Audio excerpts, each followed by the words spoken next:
লাল সাদা এই জার্সিটা আর্জেন্টিনার নয়, তবুও এক ঝাঁক আর্জেন্টাইনকে দেখা যায় এই জার্সিতে। দলটার কোচ সহ প্রায় হাফ ডজন ফুটবলার বর্তমান বিশ্ব চ্যাম্পিয়নদের, এমনকি 4 জন আছেন সেই বিশ্বকাপ জয়ী দলের সদস্য।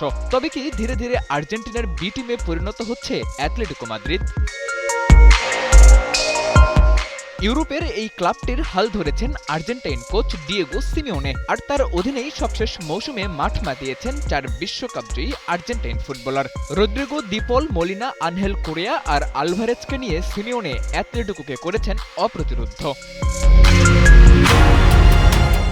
চলতি দলবদলে আনহেল কোরিয়া ছেড়েছেন অ্যাটলেটিকো। তবে প্রকৃতি যেমন শূন্যস্থান পছন্দ করে না, অ্যাটলেটিকো মাদ্রিদও যেন ঠিক তেমনই। কোরিয়ার জায়গায় ক্লাবটি দলে ফিরিয়েছে আরেক আর্জেন্টাইন থিয়াগো আলমাদাকে। সামাজিক যোগাযোগ মাধ্যমে এক পোস্ট দিয়ে বিষয়টি নিশ্চিত করেছে অ্যাটলেটিকো। জানা গেছে, মেডিকেল পরীক্ষা নিরীক্ষা শেষে আলমাদা আনুষ্ঠানিকভাবে স্বাক্ষর করবেন চুক্তিপত্রে।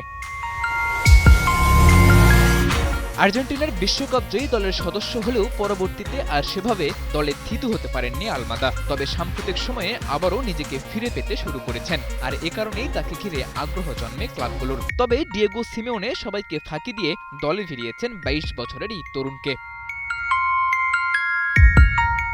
তবে আলমাদাকে দলে ফিরিয়েও স্বস্তি নেই অ্যাটলেটিকো কোচ ডিয়েগো সিমিওনের, কারণ গুঞ্জন আছে সিমিওনের বড় অস্ত্র ডিপল ছাড়তে চলেছেন অ্যাটলেটিকো মাদ্রিদ, যোগ দিবেন ইন্টার মায়ামিতে। তবে এমনটা হলে ডিপলের জায়গায় ক্লাবটিতে আসতে পারে আরও এক আর্জেন্টাইন, আর এতেই আর্জেন্টাইন সমর্থকরা সাপোর্ট নিয়ে পড়তে পারেন মধুর সমস্যায়। সাদাতুর রাফি, ৭১।